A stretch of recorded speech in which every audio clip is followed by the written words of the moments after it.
Controlled Chaos here. I have a great interview with two developers that made the game Mystic Lands of Yield. I have Nick and Jake. How are you two doing today? Pretty good, pretty good. How are you doing?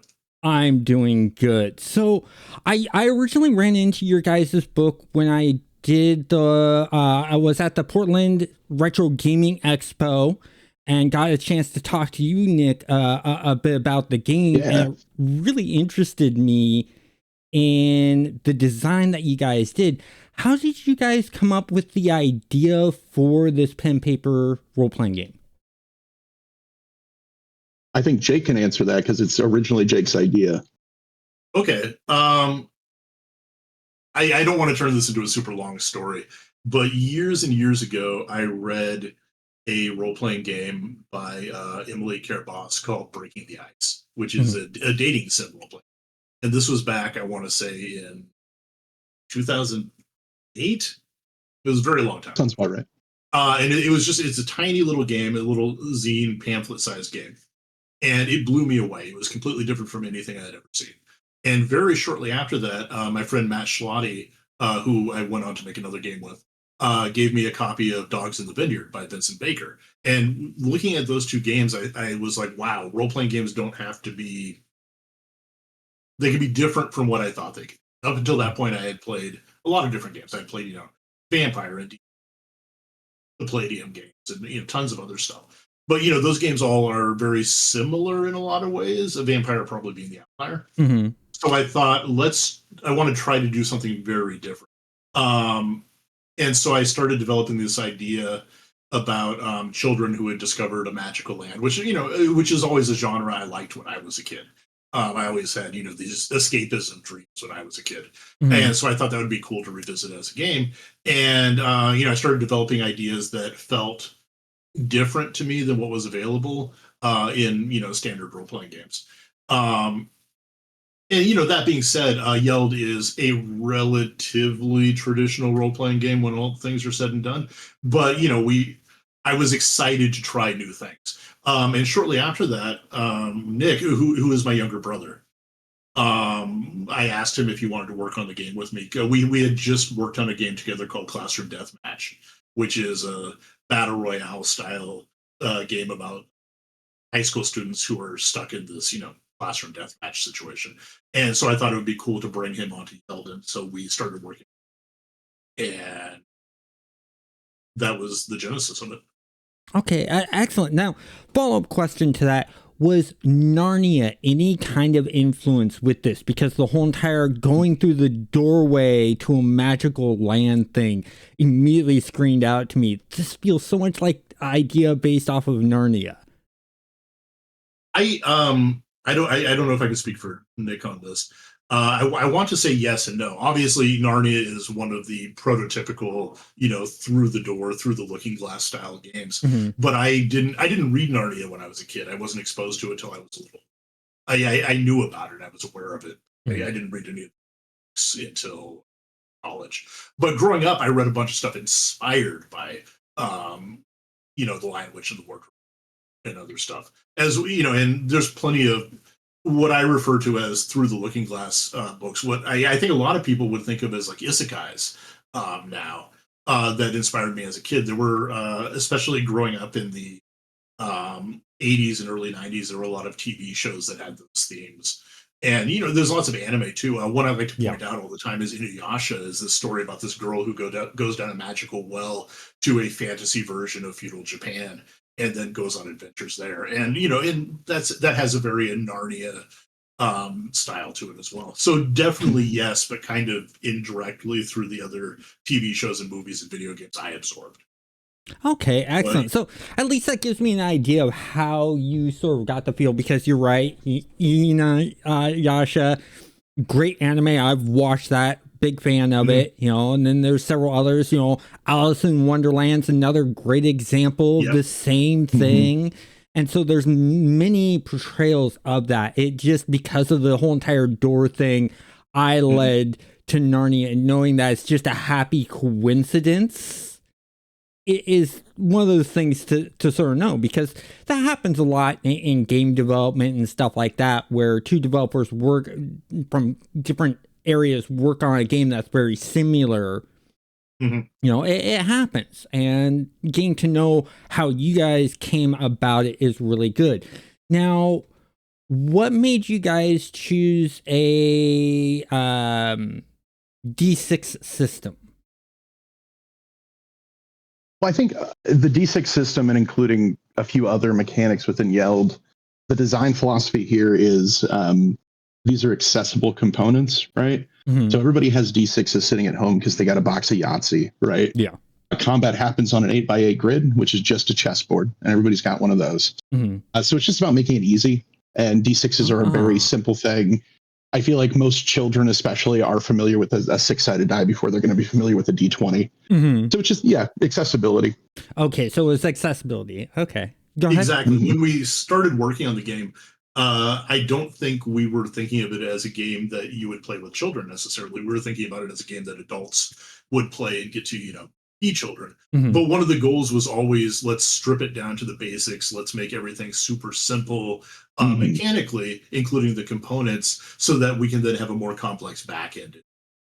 We don't want we don't want to have to deal with a bunch of fiddly dice or fiddly other things. We want it to be very simple up front. So then, like, the more complex stuff can be in. And then, of course, as later on, when we realized that kids would enjoy the game as well, that became, a built-in bonus. Yeah. It's so easy to just get it out of the box and start playing. Yeah, because when I saw your guys' dice system, the closest comparison I could come to it is Shadowrun. Oh, that's interesting. I didn't play a lot of Shadowrun when I was a kid, but I can certainly see that. But for me, in my mind, it's the original West End game Star Wars. Okay, yeah. And those are similar in some ways. I played a lot of Shadowrun in the 90s and stuff like that. The group I hung out with, which was really unique in high school, we were all gamers, we were all in martial arts, but there was a couple of jocks, a couple of band guys, and it just wasn't like all jocks hanging out. We were all just gaming geeks and playing things like Dungeons and Dragons, Magic the Gathering, BattleTech. The video games from that era. We'd go arcades and laser tag and stuff like that. And one of the main games we played was Shadowrun. But then there was also the World of Darkness, which, we played because we wanted to have the vampires. We wanted to have the werewolves. We wanted to have the mages and stuff like that and have fun with that. And so, because I've spent so much time playing Shadowrun, I know that system very well due to that. And that was my first sort of aligned reference, because of the D6 and the number of your stat was how many dice you used directly correlates to that. Right. It's just your guys' system, you're not grabbing a big handful of like 12 or 20 D6 side dice. You're grabbing smaller pools, which you certainly can get to the point where you're grabbing 10 or 12 dice, but that does become something that happens a little later. A little bit later. Like once you start hitting the higher ranks of the game, because we refer to progression as rank. Yeah. You're going to be getting larger dice pools. That's true. And I always think that's fun. Getting to roll a bunch of dice at once is a very tactile and enjoyable experience. Oh, yeah. Yep. Once you get into the game a little more and you start to see some of the strategy of the game, you can see how you can build your dice pools. One of the things we run into a lot when people first start learning the game is they say, well, I'll roll my strong dice plus my fight dirty dice to fight somebody. And then later on you say, oh, I can actually, add these bonus dice and this different dice and this different bonus from this spell and all this other stuff. And all of a sudden your die pool grows from the 4 dice you're rolling to like the 13 or 14 dice you're rolling.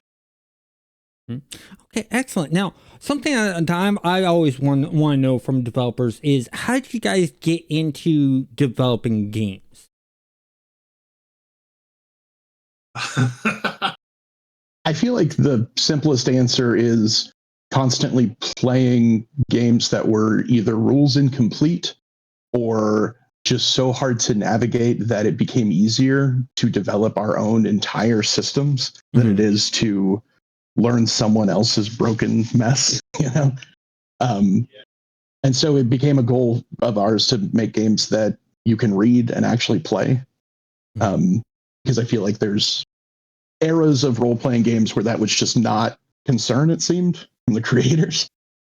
So yeah, definitely a lot of us trying to figure out on our own what makes these games interesting and we actually enjoy about role-playing game. And oftentimes we found out that wasn't something a game that existed was actually providing. We really like to purpose build our games. So for example, what we don't like to do is build like a generic system and then use that to play all kinds of stuff. We like to say, well, let's play Avatar: The Last Airbender, so we'll write a game to be Avatar: The Last Airbender. When we wrote our classroom deathmatch game, it's because we wanted to play something like the novel Battle Royale or the movie. So we always take that approach. So very often when we get an idea, when we say something like, "Wow, it'd be really cool to play a Ghost in the Shell game," what we don't do is go out and find a system that we think would be good for Ghost in the Shell. Instead, we just write Ghost in the Shell. So that's always our approach. And yeah, and it was very much the same for me as what Nick was saying. That's what I wanted to do. Games that were specifically about the thing they were about, and not just a generic system where you play anything. Um, so that was definitely the drive. And that's I'm actually the same type of developer. I like to come up with the world and then build it around. Sometimes I'll have the gameplay mechanics and then I build the world around it. But then when I move on to the next game has different gameplay mechanics and stuff like that. Yeah. Now speaking of the development side of things, what was the easiest thing for you guys to do in developing Yeld? Easiest thing. Jeez, that's a good question. I'm gonna say for me, it's world building and design. I do all the art for Yeld, and Nick and I very much do all the world building together. But we also for Yeld specifically, we started from a world building place in some ways, where we knew this was going to be a game about kids exploring a magical land, and so it's very easy to iterate on that and to build on that and to come up with fun ideas. Um, yeah, and you can see that in the game. You can flip through the game and see all our ideas represented in text as well. And that for me always comes very effortlessly. Um, and that is not necessarily what I think people think of game design, but because our game design is always representative, the game is actually about and the world set in. That's that's the part that comes easy. Um, beyond that, then iterating from that and saying what are the basic ways that our game engine makes this work, what is it that brings this alive. The basics of that were pretty easy as well. It's a simple system that pushes you into fights and into travel and exploration, so the very basic components of it and how you trade the GM rules came very easily to us, very early design process. Yeah, I would say that world building's probably become part of the easiest thing, but that wasn't always the case. I think it's more of we've been working on Yeld for a really long time, and it is a living, breathing place. And there's so much that we built into it now that, like, when we are coming up with new ideas for Yeld, there's already so much to draw from that it's very easy to sort of inspire itself. Ideas that we've talked about in the past and like played with, and then we're all of a sudden thinking, oh, we can actually do something with this now, or these things tied together really well. We've set the groundwork for this, and now's the time to actually do something with it. So it helps. Like when you have something that's been around long enough, it definitely feels alive and easy to sort of navigate the story of it. And we talk a lot about Yeld as like an MMO. That's one of the ways we approach it, is that we think of it as this living world that we get to add stuff to and develop stuff for, and the players get to dip in and experience and explore. So we definitely take an approach to that as if we're a new expansion for like City of Heroes or Craft every time we make something new. Oh yeah, working on the expansions and adding more onto it is always fun. I mean, you guys have an easier time than video game companies have with adding in these expansions because you guys are just writing out the text and doing the artwork, whereas in game development, they have to make sure that the code works friendly with the other codes. So what's the most difficult thing you guys have to do when working on these pen and paper tabletop games? I mean, it's a balancing act of like, you want to expand your systems, you want more customization, you want more interesting interactions, but you don't want the game to get too complicated. So I feel like that's sort of the fine line of figuring out how do we expand this, how do we make this more fun and interesting, but without adding a layer of complexity that sort of takes enjoyment away, which is very easy to do. Oh yeah. We spend a lot of time coming up with ideas and then going, no, it's not too complicated for the audience to understand, but it's complicated in the sense that people will look at it and they'll go, I'm just not going to use this. I'm not going to do it. There's a very real thing in tabletop game design where you make a rule and then you realize that your players are never going to use it. You have to make the rule. You have to make sure the rules are accessible, they're easy to use, and they're compelling to use. So there's never a point where a player goes, "I'm just going to skip that." I think the famous example is D&D's encumbrance rules, which are really important to the game and really important to the feel of the game. At least the classic versions of D&D try to create, and yet they're something that almost universally nobody uses, which is unfortunate. So we try to avoid that. We try to. And because of that, we come up with stuff all the time, and we get like really excited about it. And sometimes we even develop it all the way to the point where we're ready to publish it, and there's like some art for it. And then we realize, no, it's too much. An example of that is in our Witch job guide. We do job guides for each of the game's different jobs, and one of those jobs is Witch. So when we were developing that a few years ago, we came up with this idea, this ability the Witch would have to be able to take control of monsters and move them around the action board in a way that would mirror her own movements, kind of like the classic Dark Nut monster from the Zelda games. So where you move left, it also moves left. Where you also moves forward, back, it also makes an attack. And we thought that was neat. And I even did some art for it to represent it. And then as we were testing it, as we were playing it, we realized it was just a layer too much, a layer too complex. So we had to cut out. We came up with instead some other really neat things for Witch to do that we felt were things that the players would actually engage with.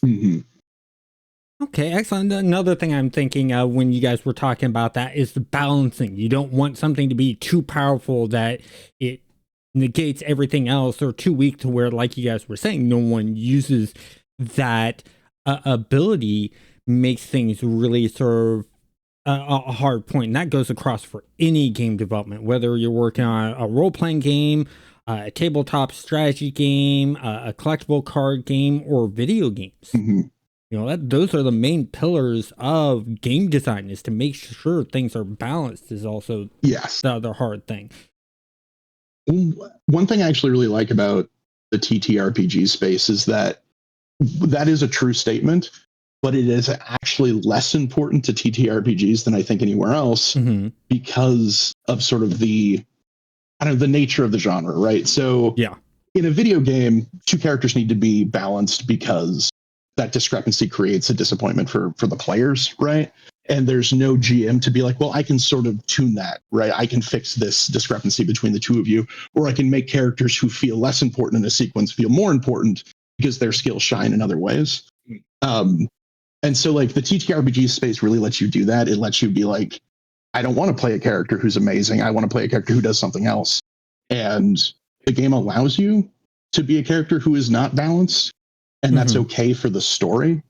And so like balance, of course, is a key, right? You want things to feel like they're a challenge without feeling insurmountable. But at the same time, there's a lot in Yeld where we thought about, this doesn't need to be quote unquote balanced, because there's no reason to what essentially is punish the player in this way, right? They can feel powerful, and the game does not break under that power. So yeah, it's different. You do make a good point there, and the GM there can adjust the power. Rifts is a great example where you have this Sure, rips. this regular damage, and then you have this mega damage, and you have these characters that you can choose from to create that just fluctuate all over the place. And it's the GM's job to sit there and go, okay, I'm going to allow this, I'm not going to allow this, I'm going to modify this to fit into what we're doing. And that's a great example you gave out, talking about that. In role-playing games allow you to do that where other games really don't. Yeah.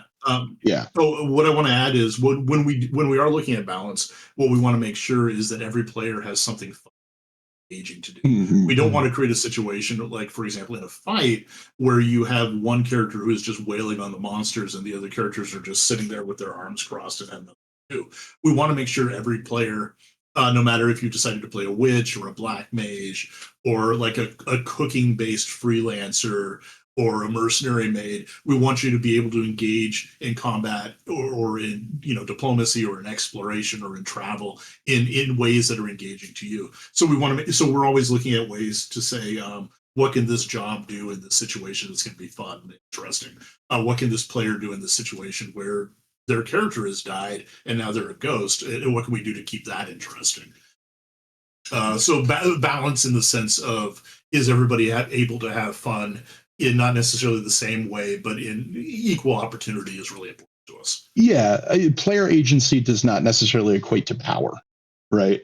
And so that's sort of an important kind of way of interacting with a group of players that are going to be at different levels, is knowing it's fine that they're at different levels. That's okay, Yeah, and what we like to say is, in Yeld, I want to be powerful because I am an oath breaker who swings around an enormous axe and dominates all of combat. And the other player could say, I want to be powerful because I've collected all these cooking recipes and I always have a great recipe for every occasion. And yet every time we're in town, I can dominate all of our social interactions by cooking up a storm and doing all the grocery shopping and all that stuff. So the players get to really, focus on what they want and make sure they have power in the way they want to. And that's not always going to be martial power or social power. It comes in different ways. Yeah, and that's something when reading through the book, I noticed that, cooking foods and stuff like that can give bonuses and buffs to dice rolls and things like that. I'm like, wow, these guys really sat down and thought things through to add mechanics that aren't just about the combat, but living in this world. And, different games handle things differently. Some of them is just all storytelling and that's it. Others, it's all just combat.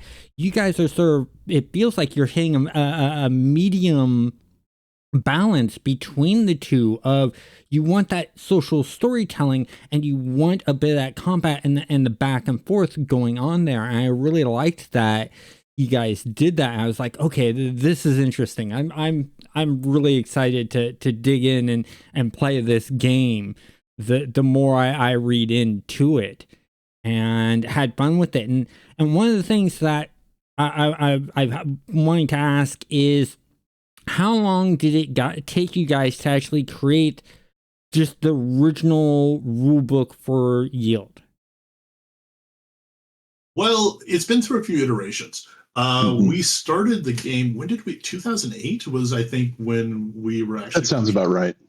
Yeah. No, it was before that. Geez. Okay. It was actually around 2005. I sat down and I wrote the first draft of the game, which, we were playing with our friends. And at that time, it was just a game we were playing with our friends. I don't think we had. And so that came very quickly. That was just like 2 or 3 weeks after I started working. But we published the first playtest version, which we called the White Book, I think in 2008, which was a tiny little white book that was about, I think, 60 pages long.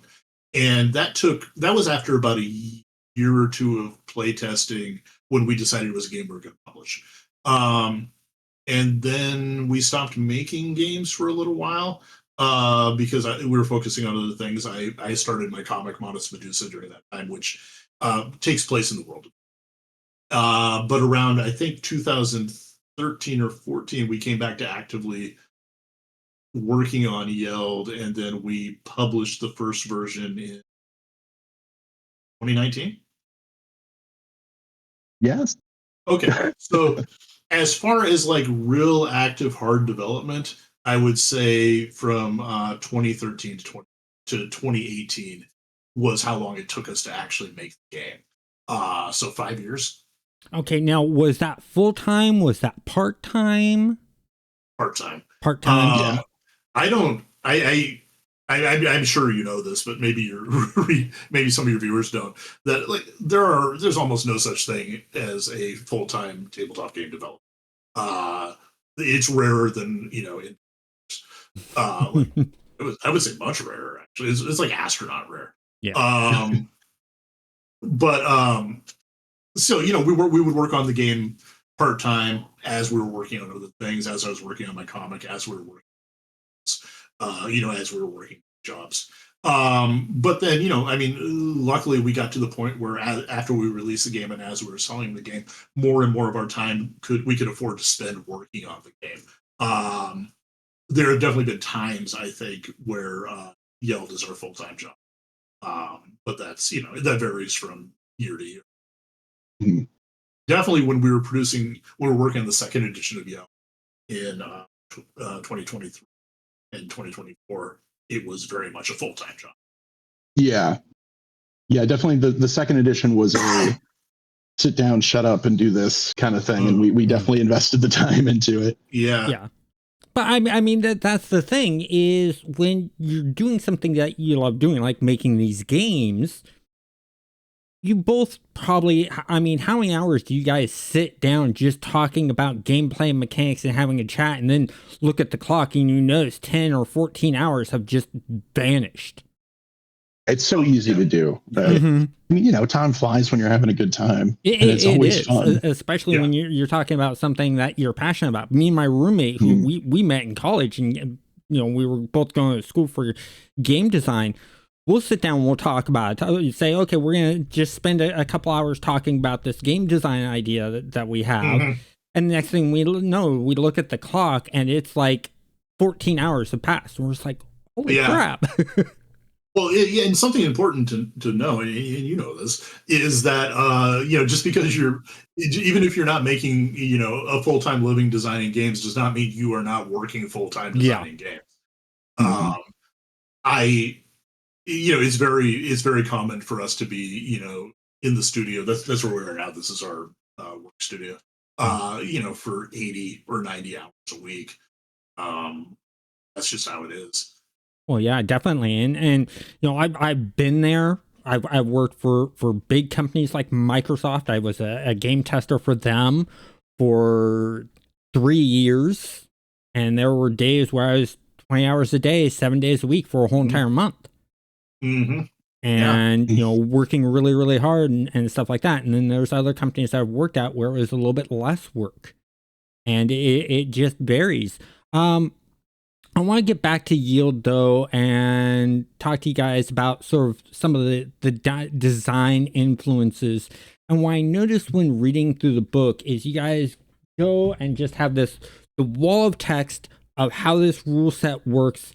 And then the next thing you have is sort of this comic book feel broken down a bit easier of those exact same rules. And so you're sort of doubling on the rules, but I can see the reason why you guys did that is one is just for those people who just love to read text. And then the other one is for people who, two thoughts went is kids for the comic book version, and then maybe people who aren't much into reading or just have a hard time reading and need some more visual examples. What was the actual reason for having those two different ways of showing it? Oh, you've nailed it. I'm a comic person, both in the sense that I've been reading comics for my entire life, but I've also been making comics for 15 years. And from the time I was a kid, it was always my aspiration to be a comic creator, and wanting to make games came after that. So, and I think at the time we started working on Yeld, I had done a lot more work in comics than I had in games. But before that, I was a teacher. I was an art teacher. And one of the things I learned is that, everybody learns differently, absorbs information differently. And as you said, there's people who absorb information by sitting down with a block of text, and that's going to do it. And there's other people who need to be taught.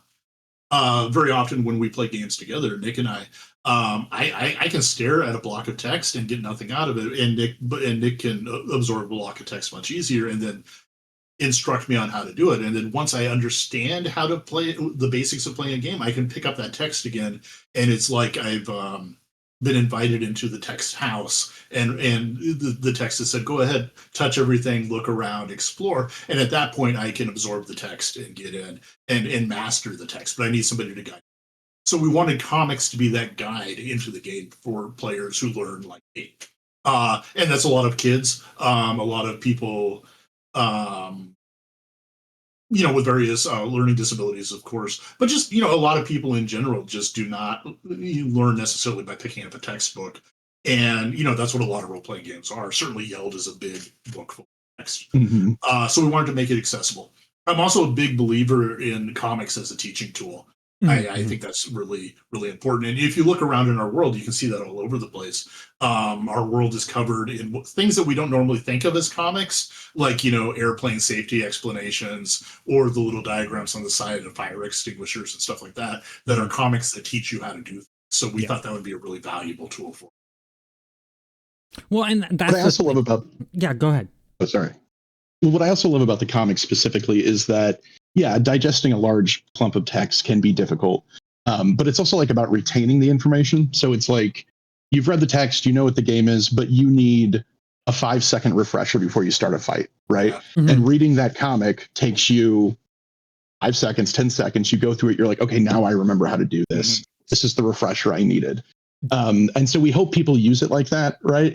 I don't remember exactly how this mechanic works. Oh, look, there's a comic, right? Yeah. So it means you're not having to read the entire text again. You're not trying to pick out the particular paragraph you need that explains that bit.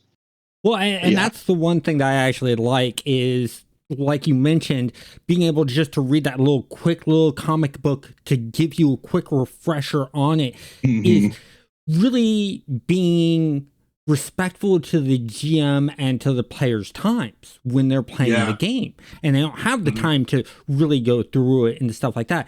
I found it very respectful to me because I have astigmatism. My eyes constantly shake. So me reading several pages of something is really straining on me because I have to focus my muscles for my eyes to really read that, to keep them from jumping around. I have to read it multiple times.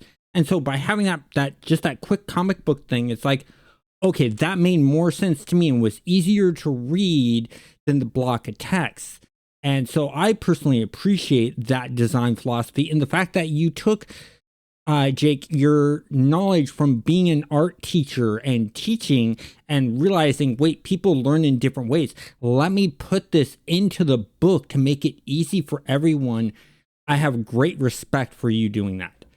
Well, thanks. I'm glad that made it easier for you to absorb the game. It did. Another thing that I really like, I mentioned this to you when I first saw the second edition book when I was at the convention, is on the top and on the bottom, you guys had color-coded the chapters and had that bleed over, so you can literally look at without opening it and know, oh, this orange section is for this part of the game, this green section is for this part of the game, and you can quickly flip to that. The accessibility that you guys put into this is just amazing, and you really don't see in a lot of pen and paper role-playing games. What made you guys actually choose to go with that overbleed for that, to do that kind of design? I love how that looks. That was a good choice. That was Jake's find, and I love how that turned out. I think it even, just like looking at the book closed, it looks awesome. It does. I'm very happy with how that turns out. I'm not a design person. I'm not a graphic designer, but we're a 2-person team, so we have to take on roles that we're not actually great at. So I spent a lot of time talking to friends of mine who were graphic designers, and that's something somebody I know recommended. And they gave me a lot of really cool examples of books that do that. So I was happy to absorb that. We spend a lot of time listening to our players who enjoyed the first edition of our game. They had tons of feedback for us, Mhm. and part of that feedback was accessibility. Um, and so that's one of the things we did. We spent a lot of time with the digital version of the game, bookmarking things, hyperlinking things, and stuff like that. Mm-hmm. But we missed things too. For example, just this week, somebody contacted us on itch.io, and they were asking about uh, Is the screen reader screen readers conversation? Yeah. for sight impaired Yeah. players. And at first, when they said they were talking about how specifically the comics are not readable by screen readers, and I did not understand what they were asking, because when they said screen readers, I heard e-readers.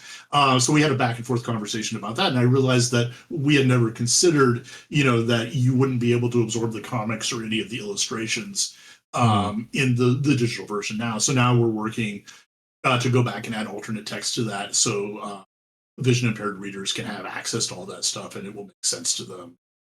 They can enjoy the game in a similar way to everybody else. I have high respect for you and that you're willing to go and do that, because you're just inviting so many more people to play your game. You're making it more accessible. And a lot of game developers don't think that way. They just think, oh, let me put this out for the general public. I'm not going to worry about focusing in on making it easier for people who are sight impaired or anything like that. You guys are actually purposely inviting them in. So much so that when I read the book and I was looking through things, and I was looking at creating your friend, and I saw that you had a section in there specifically for people with wheelchairs and disabilities and stuff like that. I was like, oh, that so speaks to me, because not only in the astigmatism that I have, I also have cerebral palsy. Okay. And so I have trouble walking. I actually walk with a brace now. And I did it as a child, and there was times where I had surgeries, and I had a walker and stuff like that. And so that sort of brought me back to the times when I was that age, around 8 years old, and I had the walker. I was like, this is including me as if when I was a kid. How did you guys coming up with the idea of including disabilities into the game? I don't know if I actually remember exactly. It was after we published the original version. Okay. Yeah. That was not something that was included in our first book. I don't think we thought about it at all. Somebody in our community was like, "What about wheelchairs? What about accessibility aids?" And we were like, "Oh yeah, we didn't even think about that." But of course, Yeld is very much a game about children who find themselves in a magical land through no fault of their own. They are brought there. A door appears and they step through the door, or they roll through the door, or they're carried through the door. And so they are not necessarily, they're exploring, they're having their own adventure, but they are not necessarily sitting out to say, like, I am heroes and my plan is to go, conquer this dungeon and conquer this world. And so because of that, very much any kid is going to be in that role. And once we realize that, like, of course, just because you use a mobility aid doesn't mean you don't want to go see what's on the other side of that door. And so once that idea was put in our head, and somebody did have to put it in our head, it seemed really, really, really dumb not to have that and not to have an access for that. So during our first edition of the game, one of the early things we released was a free PDF that you can download from our site right now, which was called Magical Mobility, and was just about using mobility aids in the game, and how the people of Yeld, the mermaids and the fairies and the toothfacers and the other people who live there, had their own mobility aids depending on their culture. And what that's like to be a person from our world who comes there and is using a mobility around, and how sometimes that can be difficult and sometimes it's not. And as a player, you kind of get to choose how you want to approach that difficulty. And then we just made it a built-in part of the new game, the second edition. It's things like that. Nilani, who was a new friend. There's 9 or 10 canonical friends that you get to know during the game, which are the kids who you see in all the comics and all the art. And so Nilani was our 10th friend. Yeah, and like all of like anything that's adding like accessibility for players or is, you know, acknowledging these kind of concepts, it's all stuff that's like this should be there anyway. So let's just do the work to make it right. Mm-hmm. Like it never feels like it's out of place or that there's no place for it in Yeld. It always feels like there is a place for it in Yeld and we should talk about it. And like more games can do that, right? Like every time I see a game that does address stuff like that, I'm like, oh great, they took some time and they thought, yeah, we should care a little bit. Yeah. So that's nice. I always enjoy that when I see it in the game. Yeah, it definitely is. And the fact that you guys are listening to your player base and adjusting things and adding things based off of ideas that they came out with, that makes the player base feel heard and involved in the creation of the game. And that can create really strong, loyal fan base. And I see you guys being on your guys' Discord, which I'll have a link in the description down below to their Discord along with their website, so you guys can really check this out. Seeing the interaction you guys have with that community is really cool and nice, because there's so many times I'm on so many Discords of games where you don't hear from the developers that much, except for news of, oh, we're coming out with this update, or this is when we're launching, or things like that. You don't get that much back and forth. And I really like it when the developers interact with the player base, because then they get the direct answer from the developer. I know it probably takes up a chunk of your guys' time, but it's nice that you guys do that. I'm pretty sure you guys have a fun time interacting with the player base too, because they're excited about what you guys worked on, what you guys are excited about. Am I right? Well, you couldn't keep us away. I worked for other game companies, and maybe you experienced this as well. But like when I've worked for other game companies, I'll want to communicate directly with players, and the line from the company is always, no, you don't do that. There's a wall between you and the community, and you're not allowed to talk past that wall. Now, maybe people can reach out to you, maybe they can come to your your social media or send you an email, but you're not allowed to, you're not the one who's on the company's social media. You're not the one who is directly there answering questions. And I never liked that.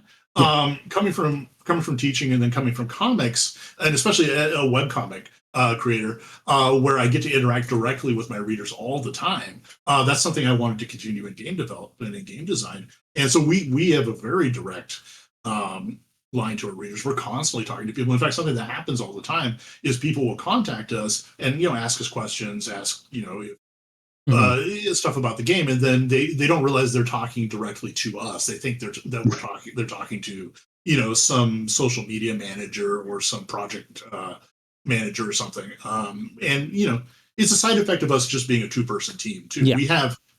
We have some great people who help us out. We have some friends who come in and like run the Yeld Play podcast, which is an actual play podcast where Yeld gets played. And we have some friends that help us with like video sometimes and stuff like that. But otherwise, we're a two-person team, so of course there's not going to be anybody else who talks directly to players. Okay, yeah, it's like, go ahead. Like I always enjoy the access of like, I have a question about something. If I can just ask the creator directly, that's the golden ticket, right? Oh yeah. It feels worthwhile if somebody wants to take the time to actually come to our Discord and ask us something.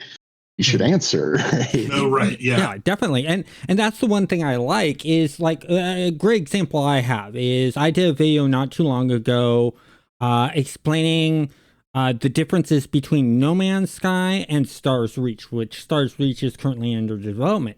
And I actually reached out to Stars Reach and said, hey, can I have one of the developers, can I talk to them and have them on a recording talking about, what influences No Man's Sky had with Stars Reach?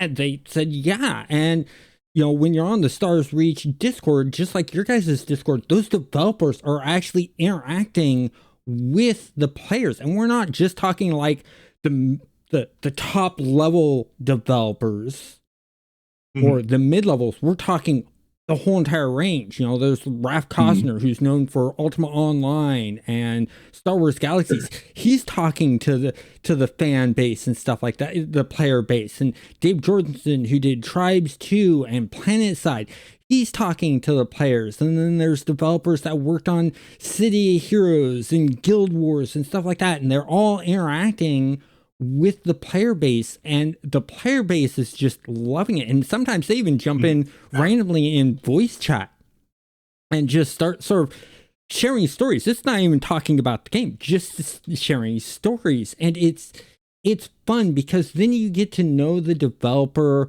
outside of just the game, and they start to feel like an acquaintance and a friend online. Yes.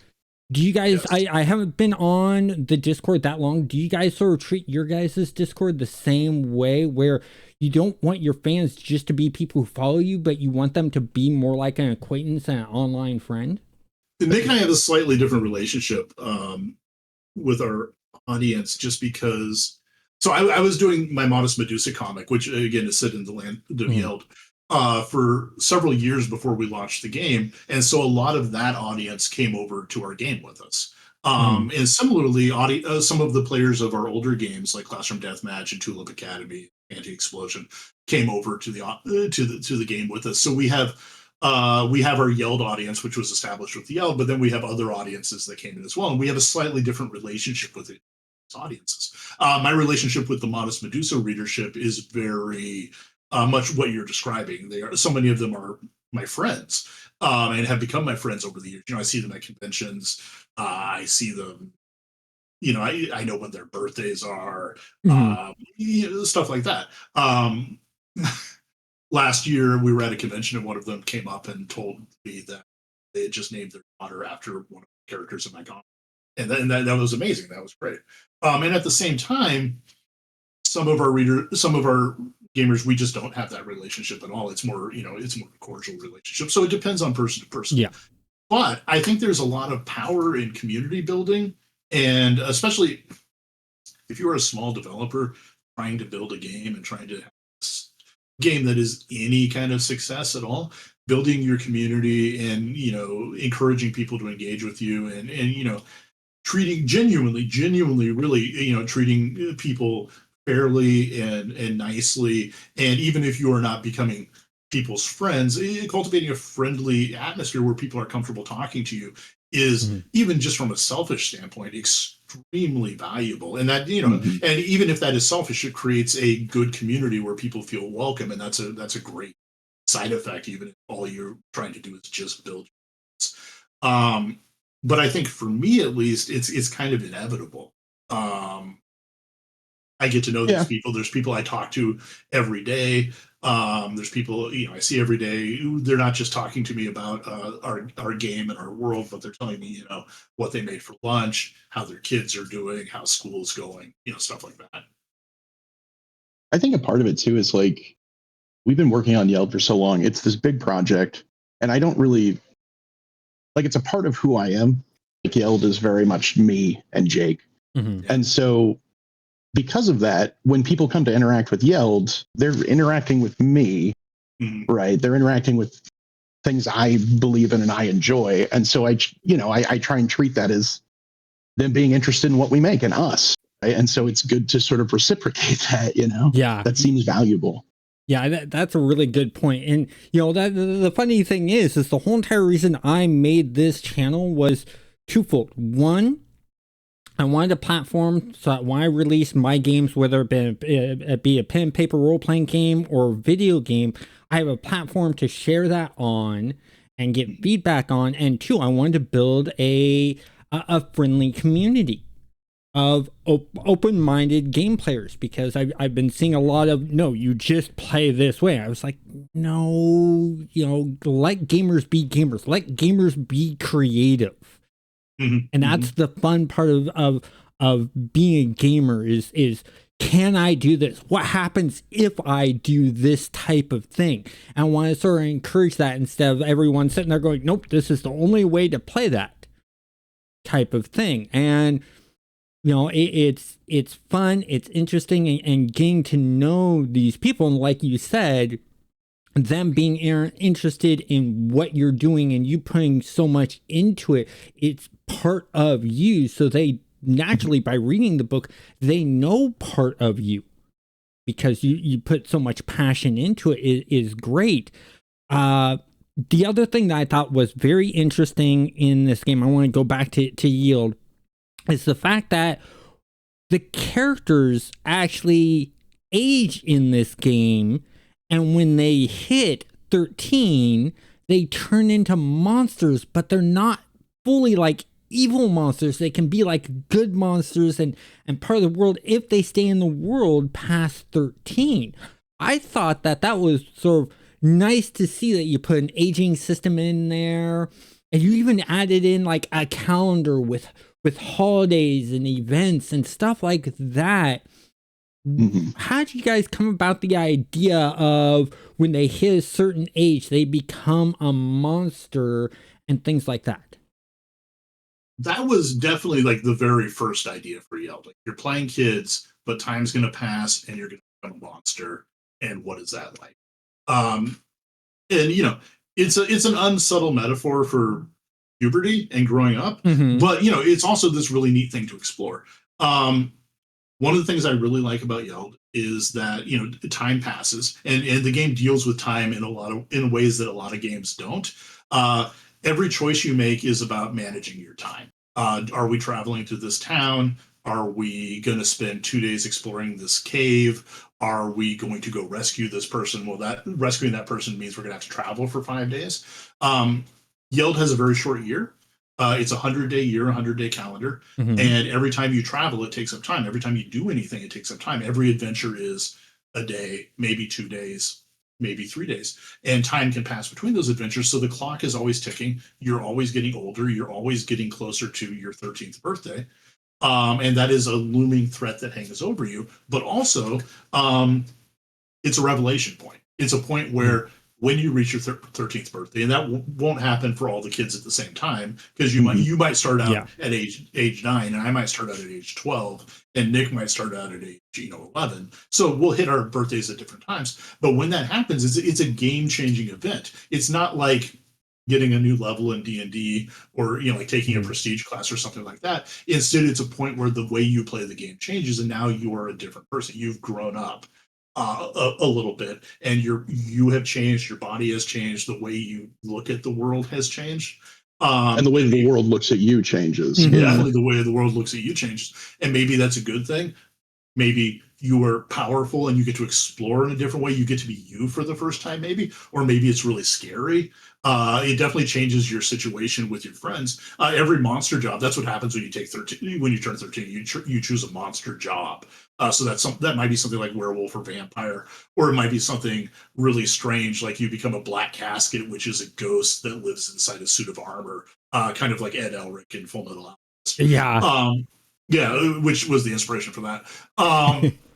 And it changes who you are, and it changes the way you're going to play the game. But also, like every one of these jobs comes with a downside. That's not just a downside for you, but it makes life difficult for all your friends a little bit. If you're a vampire, you eat people. You not necessarily. That doesn't mean you're going out and cannibalizing people, but it means you need to drink blood or eat something every few days, which makes you maybe a danger for your friends, or at the very least, every few days, you and your friends have to go find somewhere where you can get some blood. And maybe that's the blood store, because, in Yeld, vampires are people who live in society, so they have to deal with that. But that can be difficult. If you're a werewolf, you might be a real physical danger to everyone around you. If you're a deep mage, you have an evil squid that lives on your head and is trying to get you to do things all the time. And sometimes that might be things your friends do not want to do. So this is a difficulty that creates role-playing experiences or role-playing conflict that becomes built into the game.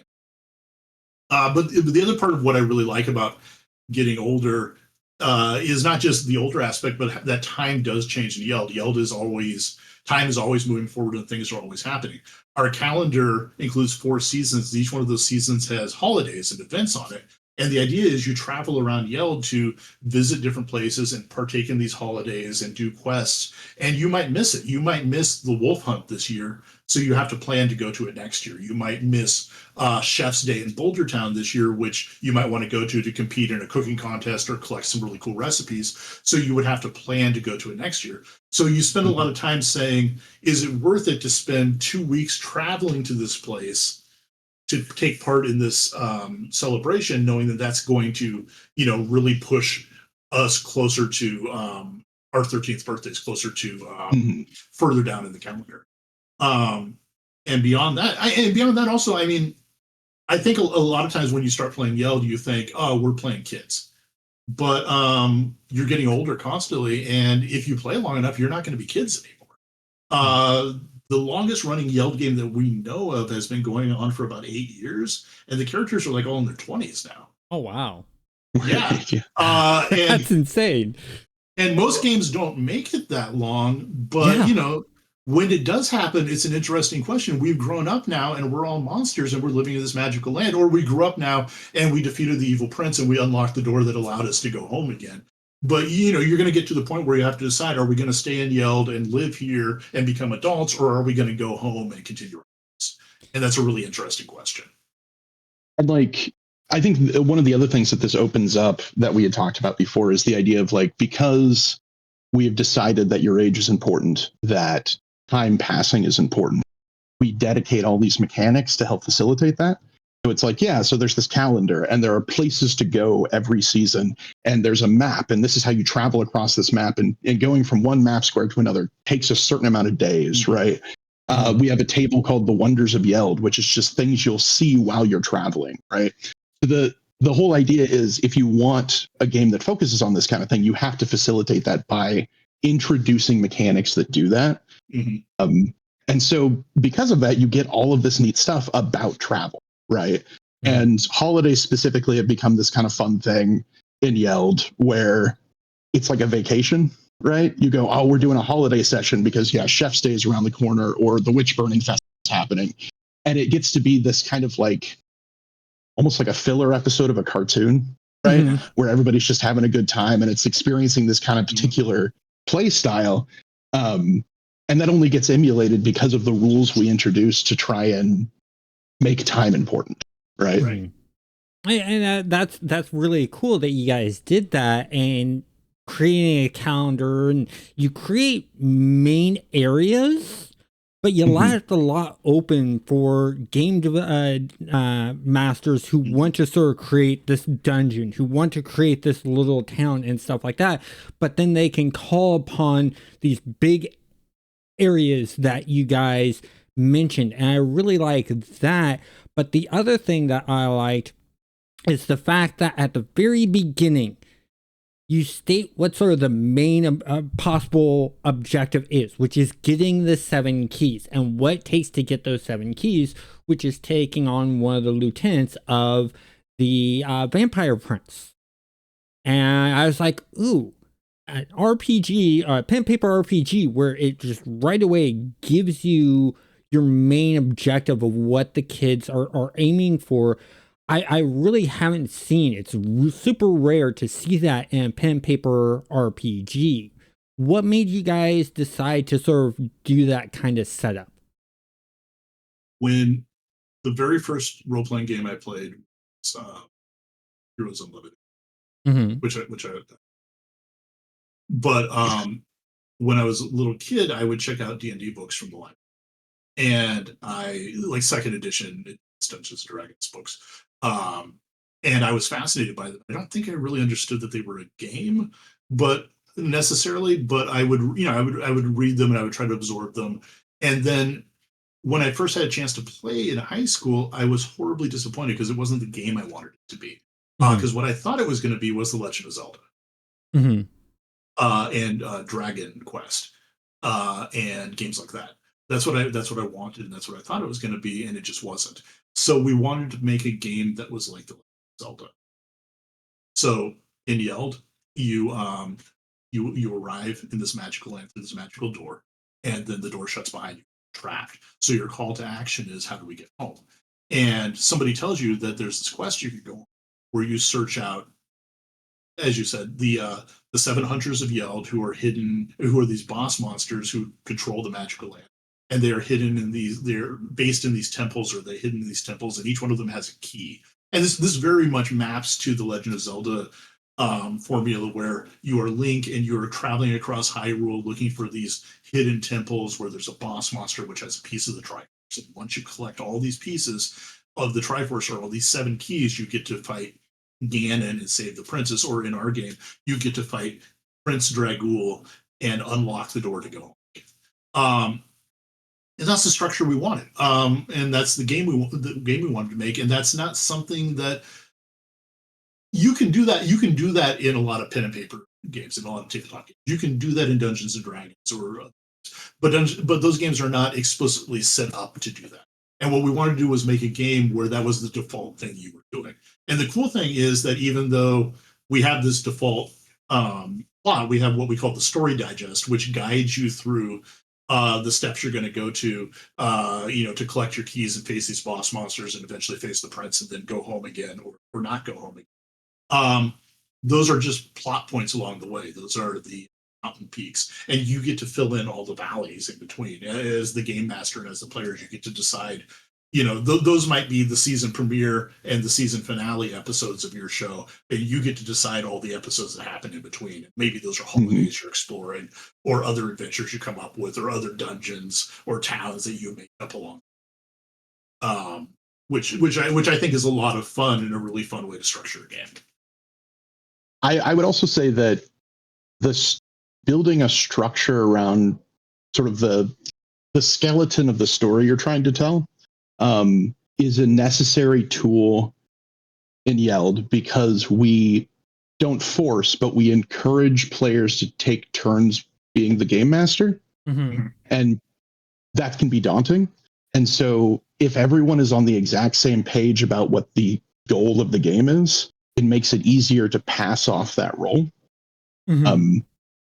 And so it's all about trying to facilitate that, make that easier too. Yeah. And it feels like the story digest and knowing, okay, so this is always the goal. We know where we're going. And so as a GM, I can just pick this up and move with it. Right. And again, it's not a requirement, but it is how we would like people to play the game. And we built it to do that. Yeah, so if you know that the next boss monster you're going to face as a team is the evil dragon that lives on top of this mountain, for example, and it's my turn to run the game, I don't have to take us to that adventure. I don't have to take us to the evil dragon, but I know that's our next goal. So I can do an adventure that gets us closer there. I can say, well, let's travel to Boulder Town, which is on the way to this mountain, and let's participate in the Boulder Town Chefs Festival, which is a cool holiday, which is going to get us these recipes that we need, which are going to help us fight this monster. And then that can be my adventure. And then I can pass it over to Nick, and Nick can say, okay, now I am ready to run this adventure where we fight this boss monster. So it gives you a lot of opportunity to make the story your own while you are still moving forward as a story that we're all creating together. See, and that's something that's very interesting. I have yet to play a game where the GM jumps around. Normally when I play a pen paper role playing game, the GM is the GM from beginning of the campaign to the end of the campaign. And that's the way I was sort of planning my whole entire thing, is just have one person being GM, because a good chunk of the people I play with on my Fridays games, which I live stream, it's, half of them don't want to GM or just don't have the time to. They're there to play. And I'm totally cool with that and stuff like that. But having that option to do that one-off shot type thing and sort of run around, I now see why you guys put sort of like, here's your end goal type thing. It makes it easier for everyone to know who's going to be GMing that, hey, this is where we sort of want to lead the players if they choose to go that direction and be prepared for is nice. I want to go and jump onto the art side. So this is more aimed towards you, Jake, dealing with this. I also am an artist. I do 2D art, 3D art for video games and stuff like that. I want to know what tools you use to make the art. Do you do this all by hand and then scan it in? Do you have a graphics tablet? And if so, what graphics tablet and what programs do you use to create your art? Okay, well, that's a great question. Thank you for asking. So I use a few tools. With every illustration I make, I start out with a paper sketch. Wait, I have one. I don't know. This is not going to make much sense. But as you see, makes sense to me. It's just a rough outline of what you're going for. This is a very, very rough sketch. Oh, yeah. I do this to create layout. And so I know what I want to draw. Sometimes I then use tools like my blue pencil or my Micron pens. Mm-hmm. I'm sitting at the desk right now where I do all to develop that more and to finish it up. Sometimes I do all the line art on paper. Mm-hmm. More often, I scan the images into Clip Studio. That's the program I use right now. I used Okay. to use Photoshop, but for the last 5 years, I've been using Clip Studio, where I mostly do my line art there, and then I do all the color work there as well. I use a Huion tablet. I don't know the model off my head, even though I'm staring at it now. The model is not on the front. Yeah. And I bought that about 3 years ago, and I really like it, mostly because it was super cheap. Oh yeah, Um, I have a yeah, Huion 16-inch. It's called like a Canva that with a is what I K. have. Yeah, Yeah, yeah. that's sitting right next to my second monitor, Hmm. and it's I being an artist and having that tablet with the touch sensitivity makes It's doing the work so easy, especially when you have a program like mhm. Canva or Photoshop where you can do layers upon layers. So Yeah. that image that you showed that was just a rough sketch of quick lines, you can do that in programs like Photoshop Hmm. or clip art or whatever, and then the next layer you can do your fine line, and then the next layer you can do Right. your main color, and then the next layer you can do your first layer of shadows, and the next layer can be Hmm. your first layer of highlights, and then you can layer on that based on how much lighting and shadow depth you want to give is a really nice thing to do, and makes my workflow a lot easier, because if I mess up on like some of the line work or some of the shading or highlights, I can just erase that little Right. part or get rid of that layer and not affect the rest of the drawing. Whereas if you do it Hmm. the traditional way of hand drawing and you make a mistake, and let's say you're using Yeah. colored pencils and you put in too dark of a color, or it's not dark and the right color, and you go erase that, you're erasing everything behind it too. Hmm. You don't get Hmm. that with these digital art. So I actually like doing mine. I went from doing pen and paper to strictly digital art for that reason. How helpful have you found the digital art side of things and doing things with what you Oh do? no, hugely helpful. But I have a question for you. Mm-hmm. Um, because I grew up drawing on paper Yeah. with a pencil and with a pen. Um, and I'm wondering if this is the same for you, because that's how I learned to do things and that's how I develop things. I had to learn very much not to make mistakes, and Yeah. that does not mean that mistakes did Mm. not happen all the Oh time. yeah. They happen all the time, and so much artwork was lost to mistakes. Yep. But there became a as I was drawing, and I did it in college. I switched to only using a pen. I Mhm. would use a crow quill and I would use a micron. I wouldn't use a pencil. I wouldn't do any underdrawing. It would just be I would start drawing and everything would just be first take, no erasing, ink on the page. Mhm. And what that taught me, and I'm not bragging about any skills here. What that taught me was to be very intentional with what I put on the page, Mhm. and that get it right the first time. Uh, and very much put on don't I I think there's a lot of value in being able to explore the page, being able to do underdrawings, being able to sketch and get what you want, and that is the method I use now. Yeah. But at the time, very much it was like the line you put on the page has to be right the first time, so you have to get it right the first time. And what I ended up learning is a lot of intentionality. I ended up learning how to very much focus on develop the image in my head of what I wanted the final image to look. Um, Now, as I switched to digital, and this is the question I have for you, I feel like I lost some of that. And I've gained other things instead. I've gained Mhm. the ability to explore more, the ability to develop more, and the ability certainly to make mistakes and then fix them right on the page, which is amazing. I never want to go back to that. But I do feel like I've lost a little bit of my preciseness and my, I don't really have a word for this. Um, I feel like the when I start an illustration, the image I have in my head is less clear of what I want it to look like. Mm. Is that the same for you? Not really. I learned to sort of merge the two together. I learned because I was the same as you. I started out with pen and paper back in the 80s and the 90s, and then in the 2000s when we started getting these graphics tablets, I moved over, and it transferred over easily, except for the first versions being the smooth glass, your hand sliding, getting used to all of that. But now with the matted glass, it feels a little bit more like paper. I learned and evolved my skills over to where it's like, okay, I got this precise idea what I want to put down, but I've made it to where, okay, I put it down, but this part doesn't feel right, so I'm going to sort of hide that part.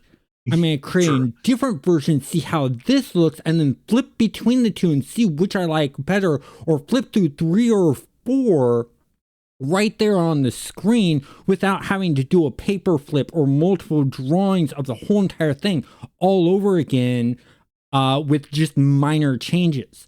And that's where I like the digital part of doing the artwork. It makes that kind of thing a lot easier to do. And same thing with, I think, animators that like to do 2D animation. It probably makes it easier for them, because then, especially if they do it in vector art form, they just have to do slight little nudges of those vector lines to get their animations, and then they just sort of click one on, hide one, and then show it again to make sure that their animation is flowing smoothly. So I think, in my mind, being on the digital platform just made things for iterations a lot quicker and a lot easier for artists. I think that is true. I definitely still know some artists who don't do digital work at all, but I feel like that's a different thing. I feel like it's an amazing tool, and it's opened up something.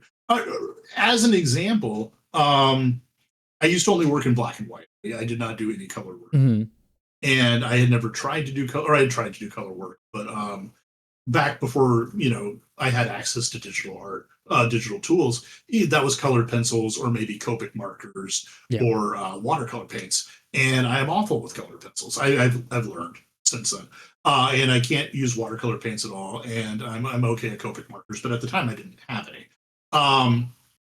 And so being able to use Photoshop for the first time was a revelation. And because I was already working as an artist at that point, and I had never done any color work. I started taking, in fact, my very first color job was working on a graphic novel called Hereville with my friend Barry Deutsch, which went on to win a bunch of awards. It's a really good book. And he hired me to color it, and I didn't have the heart to tell him I had never colored anything in my life. Like nothing. Not I had never I had colored like two or three of my own illustrations. So I was sitting there trying to figure out, trying to remember color theory stuff I learned in school, and trying to figure out how other people colored comics and how other people colored line art. And Barry has a very, very cartoony line art style that I wanted to capture. And it was a huge learning experience. And you can look at that book, by the way, and you can look at the beginning of it and see a huge difference in how I colored the book. But it was very much a matter of learning as I went. But because I had access to these tools, I was able to learn as I went. It was it ended up being a really good experience for me specifically, and and then the book turned out really well. Well, speaking on that, I remember. So I'm working on a game called Marpingo, which is a mix between miniature golf and pinball.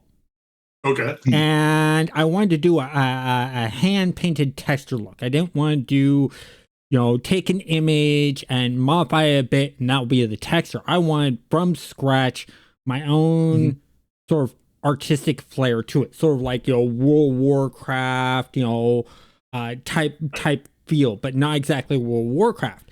And I spent 6 months working on just the wood texture alone and going, that doesn't feel right. That doesn't look exactly the way I want to do it.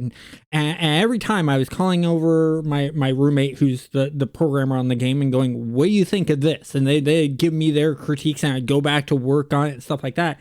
And I remember we got to one point where I was putting the knots in the wood texture. And he's like, well, it doesn't have the spiral. I looked at him and I said, but the spiral is Blizzard's thing. It's the way they do the knots. I want mine to be a little bit more realistic of the rings. He goes, okay, we'll make this adjustment, make that adjustment. And I went back to work. I was just getting frustrated. I was getting ready to give up and just throw my pen down and go, okay, I'm done. I'm going to take a break from this for a week or two or just give up altogether.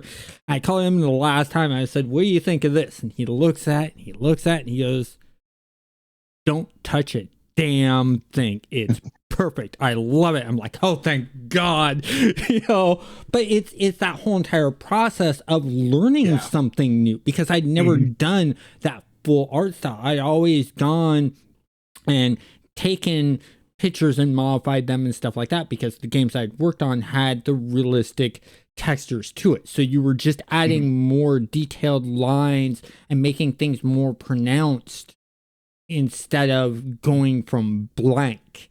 And it was just really, really interesting. But I knew I had the capabilities in me, because from college, when I was creating some of the texture works I was doing, my instructor always said I was cheating, and I grabbed the image online. I like 3 or 4 times I had to sit him down and sit him in front of Photoshop and show him from blank, this is how I created this texture. And he's like, wow. And I remember one time he actually called me up and he goes, I got a job at this game development doing 3D modeling. It's a small indie company. I need a texture, and my boss is pissed at me because I don't know how to create textures from scratch. Can you teach me? I was just like, but you were my instructor in college teaching me 3D modeling. And he goes, yeah, I'm a 3D modeler. Every time I was done with the 3D modeler, I'd hand it off to a texture artist to do the texture. My job was just to 3D model, nothing else. So I don't know how to do that. It was always grab the texture from here and put it on, and my job is done. I was like, oh, okay. So you knew the theory behind it. You just never implemented that theory. Have you run into, by the sounds of it, you've ran into those issues also? And yes. Nick, with what you do, have you ran into issues like that? I think I have an example. Okay. So it's not art necessarily, but because we're a small team, we have to do everything. And one of the things that in the past has been my job is the layout, the document layout. And so I use a tool called InDesign, which is an Adobe product. I know that one very well. Yeah, I'm sure you do. And as you know, it's a complicated product. Yes. And if you're familiar with it and you've been using it for a long time, you know how to use it. And I'm not good at doing layout. It's something I have to work on. So it takes me a long time. And because we're a 2-person team, we also do everything. So I'm always very busy. About a year ago, Nick was like, why don't you let me do some of the layout stuff, which would involve Nick learning how to use InDesign. And so we've been going through that process. And it's always an uphill process, learning a new program, and especially, or learning a new skill, and especially if it involves a complicated program. And what I've learned personally, not from this experience, but what I've learned personally is because we spend so much time working, we're working, 60 hours a week, 70 hours a week, 90 hours, 100 hours a week. There's not always time to learn new things. And there's so many things I would like to learn that I don't have time for. And so, knowing that Nick is going through and learning stuff and going through the process of this stuff, it makes me think a lot of, wow, I'd really like to learn how to use, you do some 3D modeling to learn how to use some different digital techniques in Clip Studio, and regretting that I just don't have time. It feels like a loss to me. Yeah. And very much so, like with learning InDesign stuff, it's like, I'm not really getting a full education of the program. I'm getting what we know how to do. And so it is this very limited skill set, right? And it's a skill set that I'm interested in learning because it's definitely like a hurdle for finishing my own projects is getting to the layout phase and actually getting that done. Oh yeah. But it's definitely that kind of thing where I open up InDesign and I am interacting with parts of this software, right? While ignoring 99% of it. Right. So that is definitely like a thing where I'm going to need to sit down and actually educate myself on how this entire system works, right? Yeah. Because I can't live off of the shortcuts that Jake's created for me. Which is funny because I did not learn how to. I had a similar experience. I learned to do InDesign and use InDesign because I was working on other games where people were doing that. So I just watched them a little bit. So I never had any formal training. And so as a result of that, I don't really know how to use InDesign. I know how to do the things I know how to do, which is like 10% of the program. And I've been using the program off and on for probably 20 years, and that's the best I can do. And it's a vast enough program that, I don't expect most people who use it know how to do every single thing, but I know how to do what I know how to do, which isn't enough to teach Nick to do what he knows how to do, what he needs to do. So, and when I was teaching, I learned that that's very often how things work anyway. Even as a teacher, you only know so much. You might be the 3D modeler, but you don't know how to texture. I can't paint. I understand how painting works, but I can't paint. So when I was teaching, often kids would be like, "Teach me how to paint," and I'd be like, "No, we're going to do something. I'm going to teach you how to pencil. I'm going to teach you how to ink. Right. I'm going to teach you how to letter. I don't. Paint is not what I can do." Yeah, I'm not sure where I'm going with that. Other than, I always wish I had more time to. Here's the interesting thing. Something I want to bring up. A story and a bit of advice that I learned over the time. First, the story. So when I was in college, and I was taking my video editing course, we had to create this scene dealing with putting 3D models into the scene and having it cast shadows into this actual real environment and stuff like that. And then, I got to learn that and like, okay, I can do this. And then it's like, okay, now, for final project, we need to put everything together. I was like, okay, well, I want to make a vortex open up in this area. And the instructor was like, a vortex? What do you mean? And I said, well, a vortex. Think of like when you flush the toilet, the swirling water type of effect. I want to have colors and look sort of cosmic, sort of like it's almost like a black hole, but there's no black hole in the center. Sort of like a wormhole type effect. And the instructor looked at me and goes, I'm a 3D modeler. I don't know the particle systems in 3ds Max. And he goes, but how about we do this? How about we learn together? We each take our own time, we learn, and then before class, we sit down and we share what one another has learned, and we teach one another how to do this. And I love that because it showed that the instructor showed that he didn't know everything, but he's willing to learn with the students and interact with the students and even learn from the students. And I took that to heart in the fact that the other thing that a game design instructor told me is a good chunk of game development, no matter whether it's pen and paper role-playing game, a card game, or whatever, is you're having to learn how to do new things or things in a different way in each and every game you do. 50% or more is you learning new things and taking that time to learn those new things. And what can be helpful is as you're learning that, going a bit beyond what exactly you need to learn so that you enhance your skills beyond that, and to take it chunk by chunk. Don't just look at and see the interface and go, oh dear God, there's 500 buttons here. Which one do I click?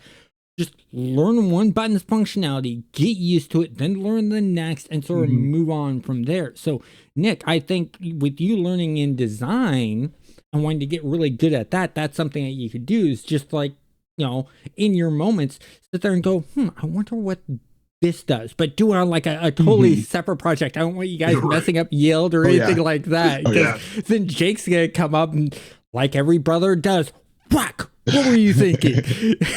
Oh, it's so easy to do, right? Yeah. I very much so. I've taken some time to play with it, and the undo button is definitely my best friend. Oh yeah, undo button in any software is your best friend. Oh yeah. Although I am, of the two of us, I am much more likely to make catastrophic mistakes that affect our work. Like a few years ago, I accidentally deleted all of our master documents. Oh. We were able to recover them, thank God. But like, I didn't realize I was doing it. I just I deleted them, and then it was a while before we figured it out. Mm-hmm. Yeah, I think I was like looking for them, and I was like, oh, these just don't exist anymore. Yeah, and it was devastating. If we had not been able to recover them, that might have been a point where we just stopped. Mm-hmm. Yeah. Well, yeah. I mean, you have the years of work in putting together that pen and paper role playing game, and then all of a sudden it disappears. That it's just like losing a game design doc that you've been building up for years for a video game, and it's all of a sudden gone. It's like, what am I gonna do now? Yeah, we have this game in pre-alpha or prototype stage, but all the documentation that we've been building up on how to do things moving forward is really, really hard to do. Is an interesting thing. And the next question I actually have for you guys is, with so many different directions in gaming, what made you guys choose to go sort of the tabletop route of gaming and instead of video games? I can't make a video game. I don't know how to do that. But it's a neat thing in tabletop game design. I feel like there's kind of a built-in thing in table. Let me step back.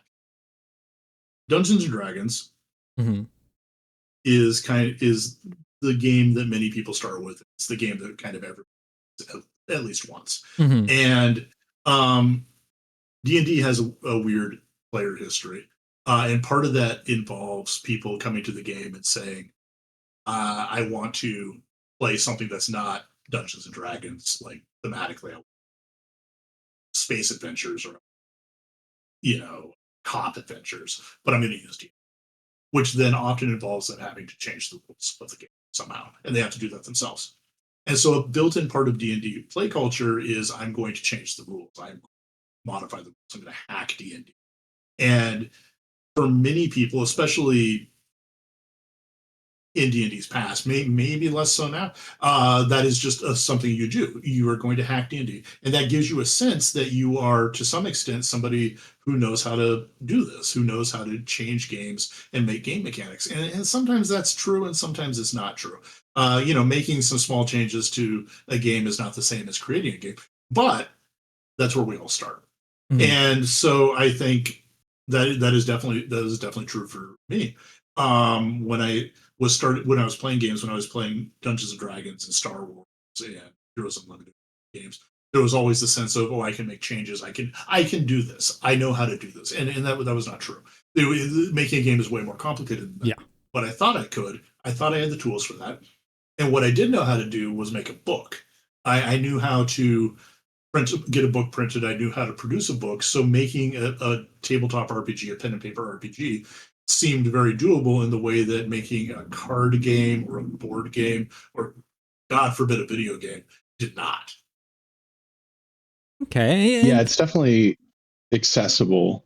But I'd also say like for me, because I was younger, Jake was taking me to places and meeting people who were making games, like specifically role-playing games, story games, things that were doing something different, right? Or had different goals in mind in their designs. And so like immediately it became clear to me that like this is a doable thing, right? I see that other people are taking the opportunity to do this, and it doesn't just have to be 3 games everybody plays. And so that mindset was very much just like, yeah, this is doable. This is something I have played enough and I've seen people do enough that I could also hand in creating something like that. And we've certainly talked about video games. Like Jake and I have talked about Yeld as a property that can, I think, easily extrapolate into a video game or a cartoon or something like that. And so it's definitely something we've talked about. And we've had conversations with different studios who are somewhat interested in that kind of idea. But yeah, like a role-playing game aspect of it, like I think it's just so much inspiration from people making so many cool things. And it just felt like we can do that too. You know, this is the way to make that happen. There's also a very real thing where I keep saying that we're a small team, and that's partially by design. I don't like working with other. No, that's not true. There's tons of people I like working. There's tons of people that are great, but in my experience of working, on other games and other game companies, and on and companies, I get frustrated because I know how to do the thing I'm doing, and you need to leave me alone. Mhm. What I don't need is somebody else coming in and going, no, no, no, I'm going to make this a lot more complicated by inserting a bunch of stuff that does not need to.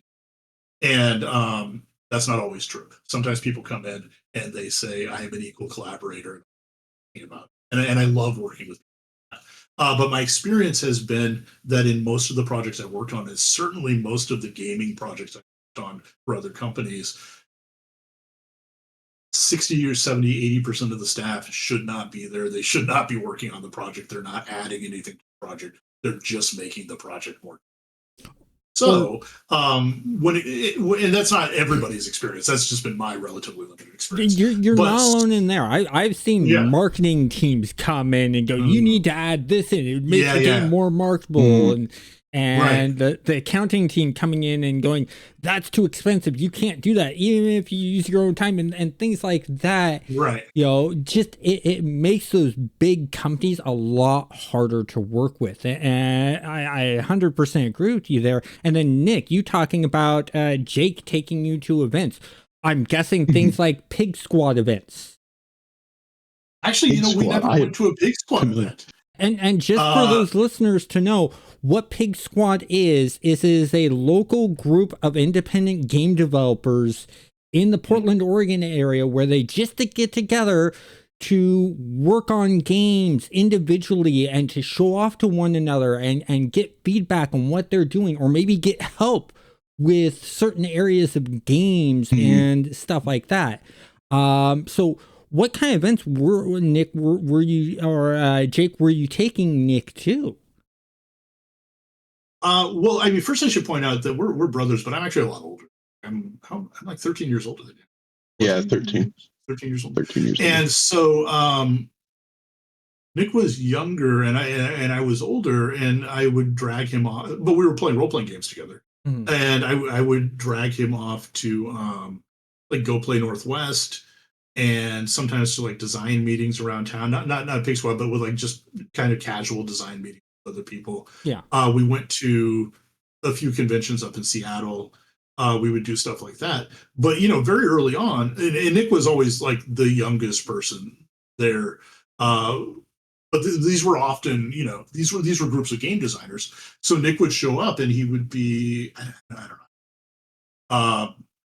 I probably started showing up to these things 12, and God, then really, were you really that young? I forgot about that. I mean, how old were you when we did Classroom Deathmatch? What was that? 2004, 2005? So I would have been like 14 or 15. It was 2006. Okay, yeah, so 16. Jeez, yeah. So I'd show up with Nick, and he was 16, and we'd be there with like game designers who were in their like late 20s or 30s or 40s or 50s. And Nick would be, and I'd be like, here's the games I'm working on. And Nick would be like, here's the games I'm working on. And the neat thing about those communities is people would like sit right down with us and play those games. Yeah. They did not, or I don't know if this was your impression, but it seemed to me that they mostly did not care that it was a novelty that you were. But yeah, I think the mentality though was, if you're putting in the effort to do this, we'll put in the effort to try it. Right. That was sort of the community's goal. That was, and that always felt really good. Well, yeah. And they were willing to try some crazy things. Like we had a game called Sea Dracula, which was a dancing animal lawyer game where you played it by dancing. And it was a very disruptive game to play when you're in a room with like 10 other people playtesting your game, their games, and your game involves knocking over tables and doing aggressive dance moves as loud as possible. Having people who are willing to engage with that, who are willing to say, yeah, I'm going to humiliate myself right here, right in front of this crowd of people, right in front of my peers who are game designers, so I can help you test your weird game. One-page little game. Yeah. Well, yeah, your weird one-page game. That's the funny thing. When you work at a video game company and you walk into the animators area, they're doing that all the time. Because they're trying to figure out their animations. Even game testers. Like, I remember when I worked at Microsoft Game Studios and we were working on the Star Wars Kinect game. And someone had to do the test the dance portion. And the whole entire team of 30 people crowding around that one person just to watch them make a complete fool of themselves. It's just the way us game developers are. Game designs and the actual way that these big companies do it, because I wanted to start off in the big companies. Because at doing it as an indie, you're going to stumble so many times when you do it the first time. And that's got to be the hard thing that you guys have with running this company is learning the business side of things had to be really tough for you guys. How long did it take you to get used to the business side of things? I mean, we're still not. No, we're still. It's always the hardest part of the job. Yeah, right? I would say we'll work an 80-hour week, and half of that is not doing anything creative. It's just the business side. And anybody who runs a small business knows that the business side of your business consumes so much of your time. And there's only so much you can do to minimize it. And as our game grows, that becomes more complicated and harder. I think when we started, it was very easy because you can just, you can print a book and you can print, and this was way back when we did our first games. You can print, 50 copies of a book or 100 copies of a book and put it up on your website, or, send a few copies to like a few stores that want to do. And then when you run out, you just print some more, and that's fine. And maybe, over the course of the year, you'll sell, 50 copies or 100 copies or 500. It's great. And then as you grow, you want to be in more stores. You want to have more opportunities. You want to go to conventions. You want to do media. You want to do press. You want to do interviews. And all of a sudden you look back at your week and you're like, oh, I worked 70 hours this week and I didn't draw anything. I didn't write. And that's really difficult. Just responding to emails and that's for reviewers and things like that. And contacting people and being like, do you want to look at my game, sell my game? Oh yeah, I totally know that feeling, because it's like, the day I went to the Portland Retro exhibit. I went there and I was like, okay, I'm just going to spend a couple hours here. There's probably just going to be one or two indie developers here, in and out, and then get back home, rest up, because, to rest my back and things like that. I was there for 12 hours. Yeah. And because there were so many indie developers that I got to meet and chat with, and I didn't even get to spend that long a time with each of them. And there were even a few that I missed. And I got home and I was just so sore and so hurting that like the next 4 days, I was just physically wiped. Yeah. And, that laid up in bed. A very real thing. And so, knowing that kind of thing, that's really nice. But the other bonus to what you guys are doing and being a small indie company is you guys are working for yourself. You don't have anyone telling you, you're going to be fired because you're sick or you got to go take care of family or anything like that. That's got to be a nice stress reliever in itself. Oh, yeah. It is very nice. Just that idea of like, it's all on you, and that feels good because it means it's under your power. But the other half of that is that it's all on you, and you have a job to do now, and there's no one else to do it. Yeah. You can't see this behind either of us, but we have a whiteboard which is just filled with all the things we need to do this year, and by this year I mean last year. And right now, it's filled with the remnants of what we didn't accomplish last year. And that is daunting because we look at it and there's nobody else to do this stuff. We have to do And it's a lot of stuff. And some of it's stuff we know how to do and we don't have time to do. And some of it's stuff we don't know how to do. Last year was very difficult. We met you at the end of our season, which was in October, right? Somewhere around there. Yeah. We went to, I think we did 7 conventions this year, but last year, but we did 3 big ones. We traveled to the Gamma Trade Show in Kentucky. That was in cool. Yes. And Origins in Columbus, Ohio, and then of course Gen Con in Minneapolis, and then we did several smaller shows like the Retro Game Expo, and that was exhausting.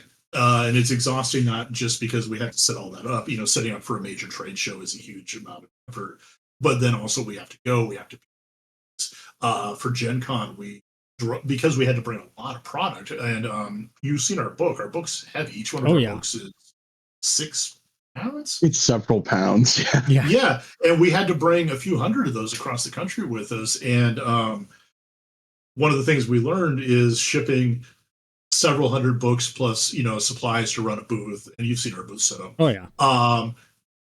To a major trade show in another state across the country costs thousands and thousands and thousands of dollars. So we thought, let's save money and drive there. And only one of us drives. Only Nick drives. I don't.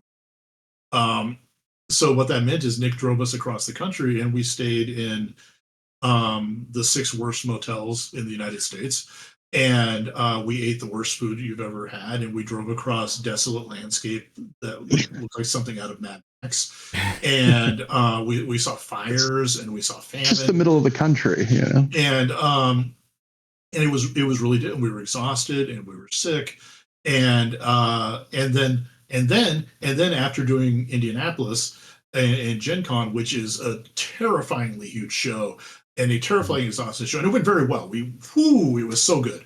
And then we said, let's take our time coming back. Let's take our time driving back and relax, which turned out to not be relaxing. So that was another week and a half driving back of us just hot during the hottest time of the year, sweating, miserable, better motels, better food.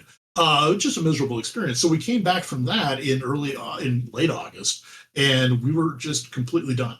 It broke us. It was too much. And like you were saying about having to leave the Retro Gaming Expo and go home and rest for several days, that was like the rest of the month for us. It was mid-September before I was even ready to do anything. And and that's what it's like. And on the flip side, just like what you were saying with the Retro Gaming Expo, we got to see all this cool stuff. Mm-hmm. And part of the problem is we'll go to these shows and we'll meet people, we'll meet game designers, we'll meet people who do podcasts and blogs and or make comics or make art or writers. And they're doing so much cool stuff, and we want to see what they're doing. We want to talk to them. We want to work projects with them. We want to, go on their show. We want to play test their game. And there's only so many hours of the day. Yeah. For example, at Gen Con, these really nice people came up to us and they were super excited. They were like, we really like your game, and your game's kind of like our game, so we're going to give you a copy of our game. And they gave us this enormous game box, like 50-pound game box. And they're like, this is our game. Go home and play it. And I'm totally blanking on what it's called. Madara. And it's a really cool looking game, and we brought it home and we spent a bunch of time looking at it, and it does have some similarities with Yeld, and we're really excited about it. We're like, we're going to play this, and then we're going to get cool feedback, and we're going to talk about it because we're excited about it, and they're really nice. And so far we haven't been able to do that. We've had no time. We got to play one game of it, and we had a lot of fun, but we haven't played enough that we can really talk about it. Mm-hmm. And so there's always this opportunity cost. Every time you want to do something, you can't do something else. Yeah. Well, similarly, we got to have a conversation with Costa, who's designer for Land of Eam. And we had a cool conversation about that. And there's some similarities to our games and how there's some audience crossover. And that was a great conversation. And certainly one of those things of and there's more to come. But it's just how much time is there to actually be able to do that? He's super busy. We're super busy. Right. And I would love to have another conversation with him, but Yeah. Yeah, and I totally agree with you in having to make those compromises. Every September, I have to make a compromise. Do I go to PAX West or do I go to the recumbent retreat? Okay. And they're Yeah. two totally different opposite events. You guys probably know what PAX West is. Yeah. What the Recumbent Retreat is it's a group of 100 cyclists from around the world who ride recumbent and recumbent trikes. Yeah. Nice. And so I make that decision every September. And my waning factor is there anything big or anyone I need to meet or anything I need to show off at PAX West?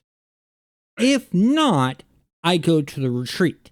If I have some people I need to meet up with, business contacts, interviews, or something I really need to see or show off, then it's PAX West. And so that's how I sort of scale things. And there's times where I've had to push other things out of the way. I remember I did this convention down in Eugene. And I had to schedule everything out because I don't drive. Because my cerebral palsy and astigmatism, dangerous to have me on the road.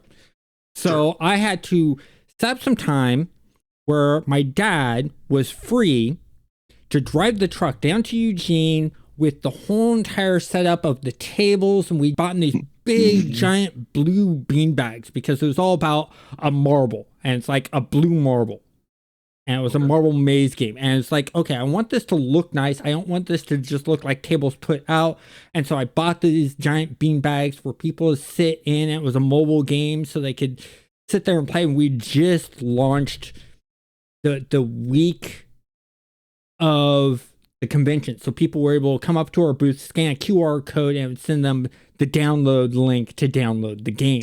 And so the booth was just constantly busy with people playing and asking us questions and stuff like that. It became a big, in this small convention, a big hangout area.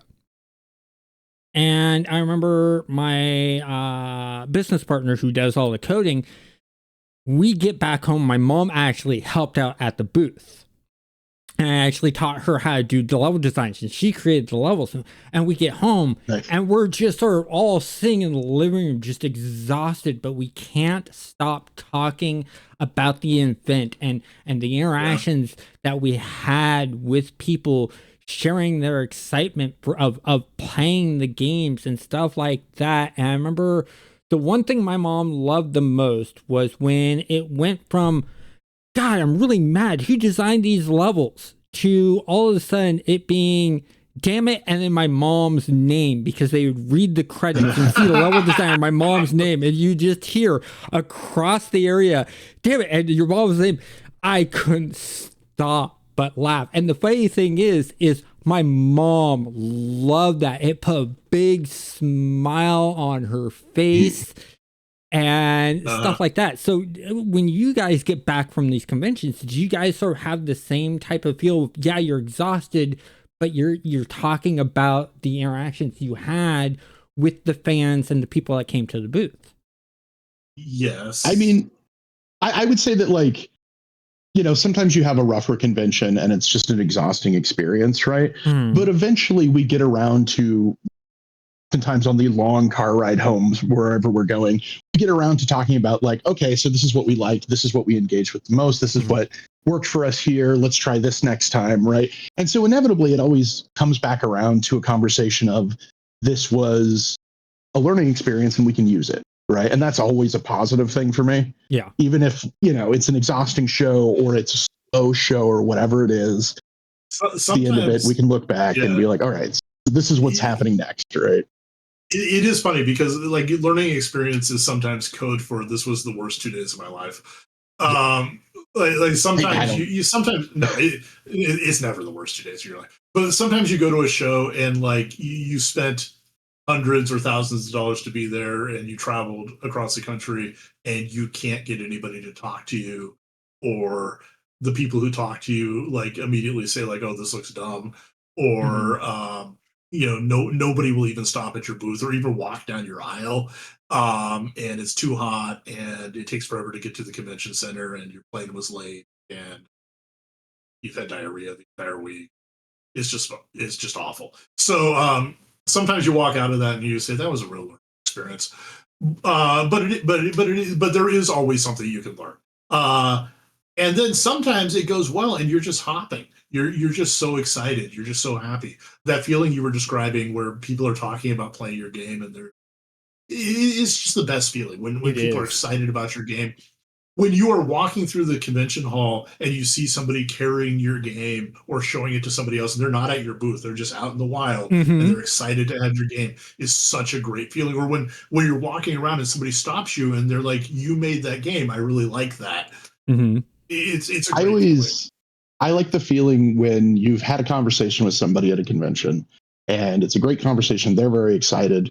And either the same day or the next day, they drag other people over there and they're like, tell them the pitch, right? Tell them what you told me. Yeah. It feels really good, right? That feels great. I've had that at conventions. I remember there's a picture that I have where two cosplayers, one cosplayer saw it, and they were in a Deadpool costume. And I was like, oh, dude, nice Deadpool costume. And we started talking about the game and stuff like that.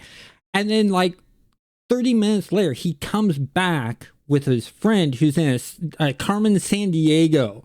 And I said, can I get a picture of both of you guys next to my banner to put up on my social media? Because this is just amazing. Two great costumes, stuff like that. And they're like, yeah, sure. And so I posted that, and then they're like coming up with ideas of putting up chat bubbles that say things and stuff like that, and just having fun with them and interacting with them and stuff like that was great. Because what they liked about the game we were showing off was the character in the game actually breaks the fourth wall and talks to the player. And so the Deadpool guy loved that because, Deadpool breaks the fourth wall. And he brought his friend over because she likes playing the sort of relaxed miniature golf pinball games. And because our game was a mix of that, he wanted to show it to her, and she was hooked on it and playing it and loving it and stuff like that. And the other thing I like about doing the conventions is getting the feedback from the person of, you might want to alter this, or did you think about this? And a good example I have of that is when we were working on the very first prototype of the miniature golf pinball game, which we call Marpingo. You had this slider that would control the power that the ball would shoot. And we had it horizontal, and it would keep the power that you last shot at. A player someone that played it come by and goes, to make this feel more like pinball, what if you made it vertical, and after every shot it reset to the top, just like a pinball plunger would do? And me and my roommate looked at each other, just went, we're idiots. He goes, what do you mean? He goes, we didn't even think of that, and that's a brilliant idea. We're using it. And my roommate, who's the coder, goes, come back tomorrow. I'll have it all coded and arranged. The artwork won't be done. He does the artwork, and test out and tell us how it feels. And he goes, done. He actually comes back the next day, tries it out, and he goes, this is perfect. This feels so much better. I can't wait to see the artwork that you guys do for this. And then the first time on social media, I showed off the artwork.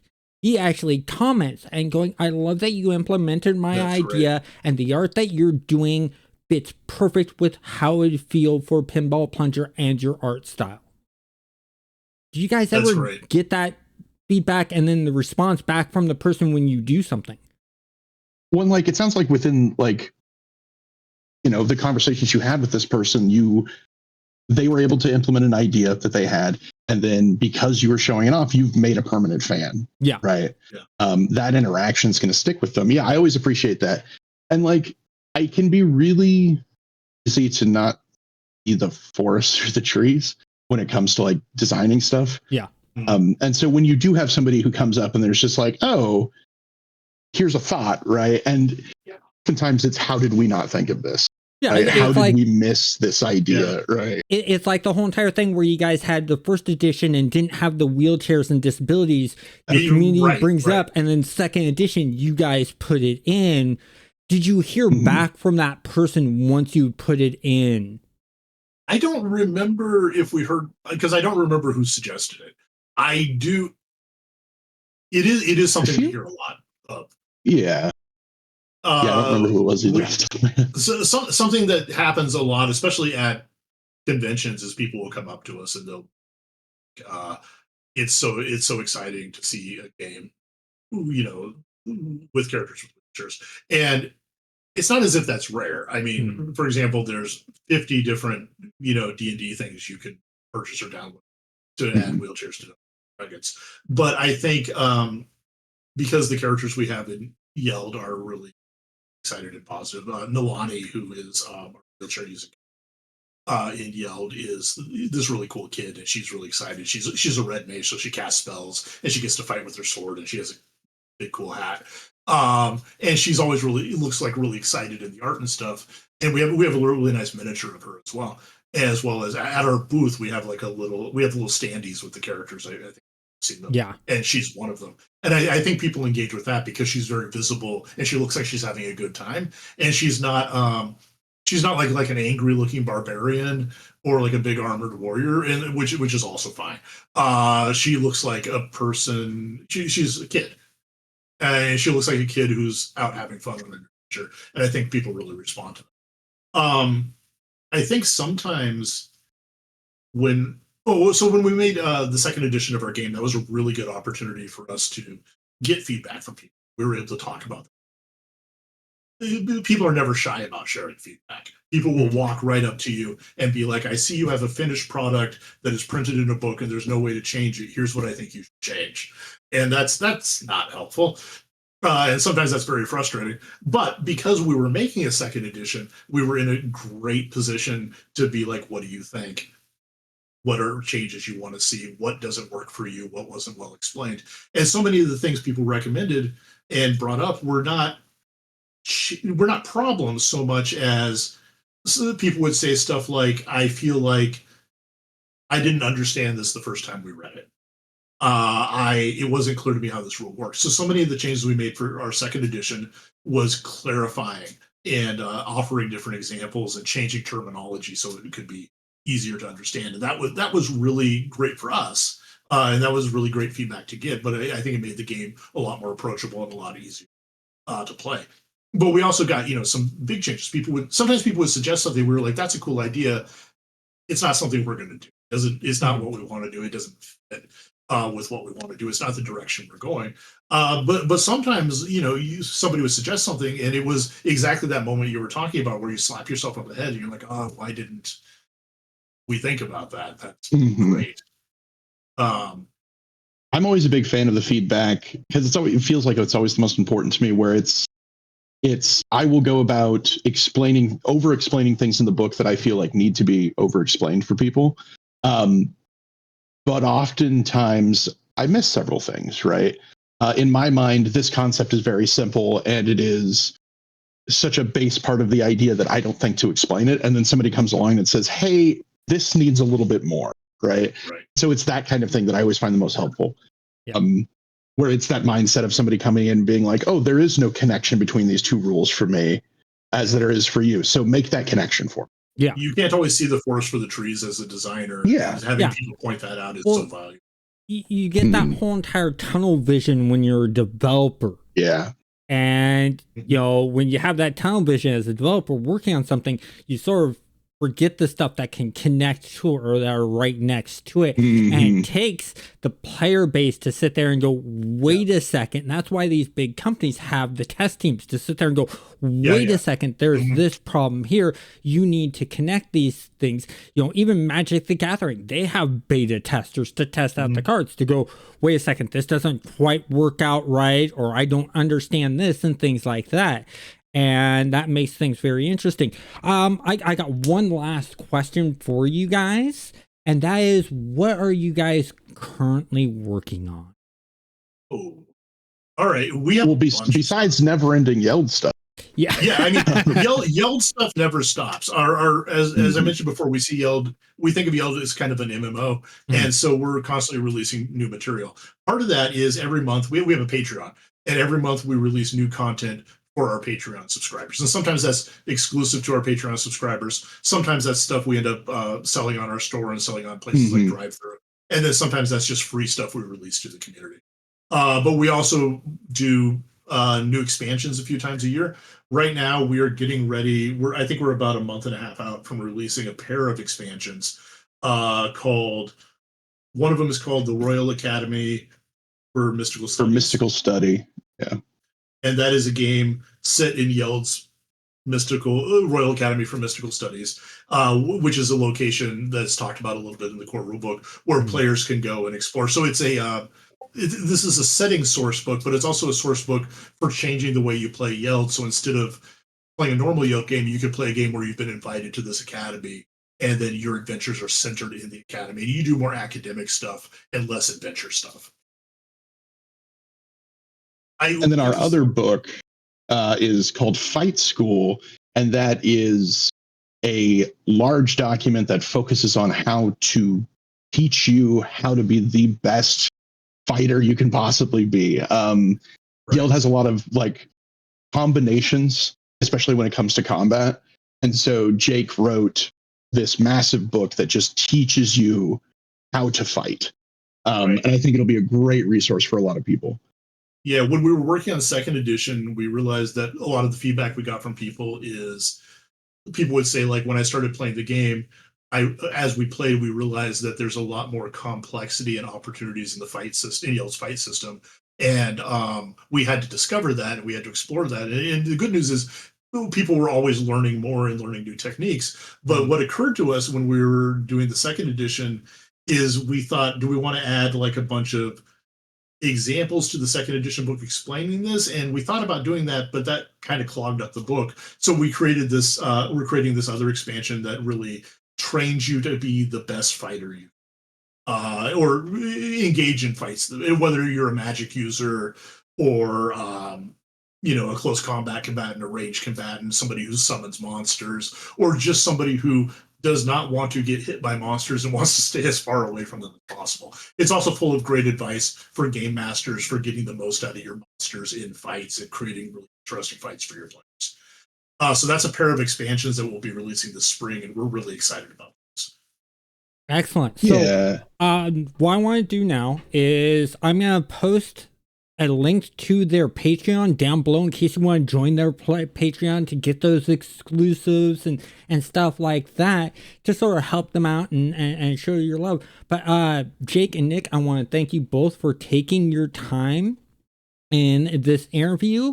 And with Valentine's Day being only a couple weeks away, I think if you have a loved one and families, even if you have kids, go to their website, buy Yeld so you can play it with the family. I think it'd be a really cool Valentine's gift.